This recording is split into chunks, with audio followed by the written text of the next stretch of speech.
So with single-digit PPR fantasy points each of the last two games, should we be worrying about New England Patriots running back Rhamondre Stevenson going forward? This is the Fantasy Sports Boss with the latest Crisis Point videos. Started the Crisis Point videos yesterday when we talked about Calvin Ridley and Darren Waller, because after 4 weeks of the season now, we have a better read on the players that we all drafted. And as far as Rhamondre Stevenson is concerned, you know, it was almost like a tale of two halves this summer. Like the beginning of the summer, we were all in on this guy, like as a future stud star PPR running back one. But then Ezekiel Elliott late in the summer hooks on with the Pats amid rumors that they had also worked out Leonard Fournette and Dalvin Cook. So it seemed like at least that Bill Belichick wasn't comfortable having Stevenson as a primary runner.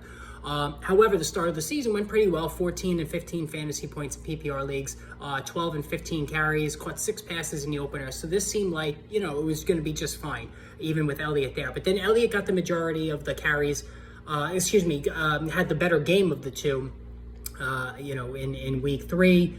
And then, you know, last week it was just a complete dud, 14 carries for 30 yards for Stevenson. Not that Elliott was much better against the Dallas Cowboys, but clearly Stevenson, the first quarter of the season, has come in below expectations. So should we be concerned going forward?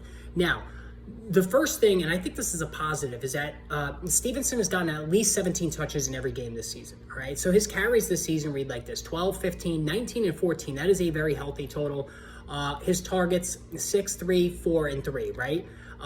Ezekiel Elliott, he had the 16 carry game in week 3, but besides that, 7 or fewer in the other 3 games. Only caught more than 2 passes in 1 game. So, and one where he was completely shut out. So really, you know, even though the results haven't been great as far as the running aspect of things, Stevenson is still getting the majority of work.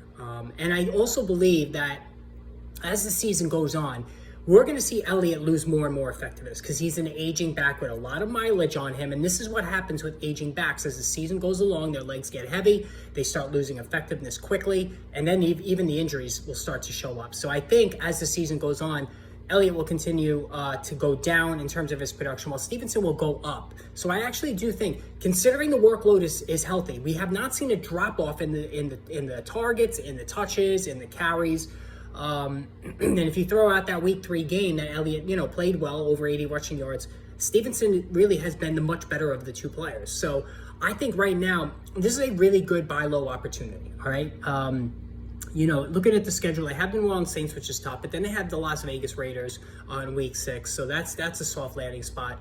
And, you know, in terms of the fantasy playoffs, Pittsburgh, Kansas City, Denver. So 2 of those 3 teams are not good defensively. So I think Stevenson could be a real good second half investment, and that's why I do consider him a good buy low candidate. I don't think this is a major crisis point per se. All right, guys, hit that subscribe button. Live stream 5:30 Eastern time tonight. Make sure you tune in, hit that subscribe button and the notification button.